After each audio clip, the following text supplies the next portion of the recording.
Hello and welcome to JSNS. Today I'm showing you how to make a Christmas using fairy lights. It's a very simple step. You can do it at home. First, you'll start by outlining with a chalk how you want your Christmas tree to look like. Then you'll start touching with a glue stick. At first I was doing it with glue dot, but they were not doing a very good job at sticking, so I had to switch to glue stick. It's quite easy and simple. You just follow the outlines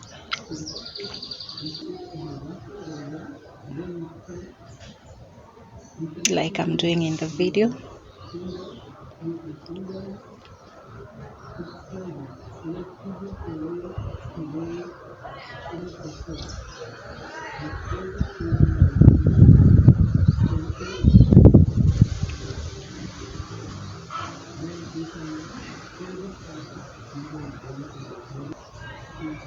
This is the entire look.